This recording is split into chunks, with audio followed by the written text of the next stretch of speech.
When Shawn Mitchell came home and crashed on their sofa, his wife Lori knew something was wrong. He wasn't completing sentences. He was slurring his words a little bit, and I knew that was a symptom of a stroke.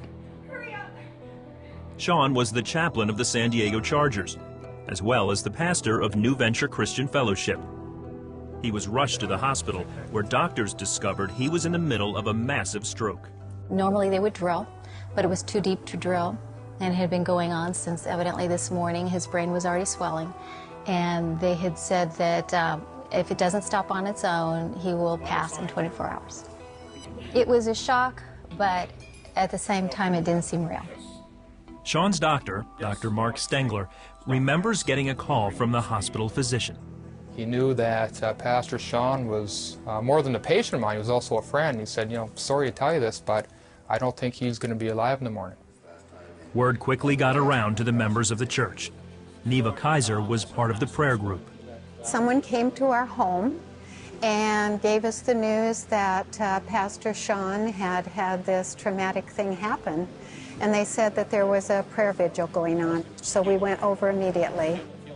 But Lori remembered what Shawn told her God revealed to him months earlier. The Lord had told my husband, this is going to be the year of new beginnings.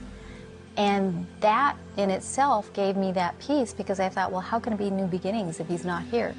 Not everyone was so optimistic. I was expecting that he very well wouldn't be alive. And I was there really to help his family deal with the matter, help console them. But of course, having hope that God would save and prolong his life.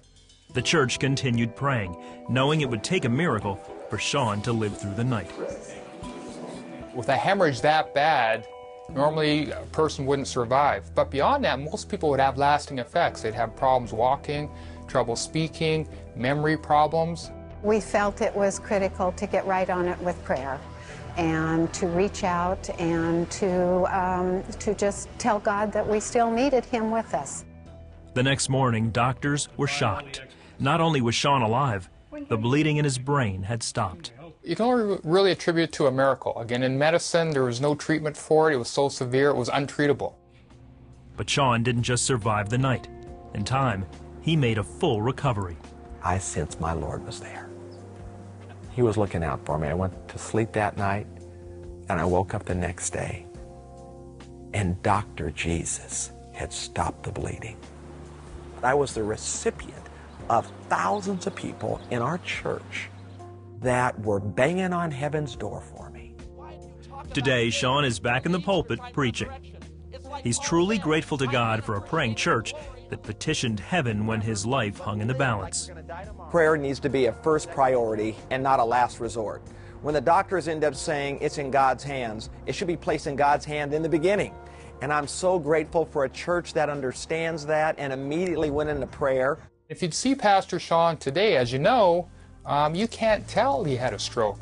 He's doing so well, would expect him just to continue to do very well, have a full lifespan, also be able to preach for many years to come. Shawn and Lori know that God still has a purpose for his life. He will be alive until the Lord chooses to take him. And I think, Lord willing, it's going to be a long time from now.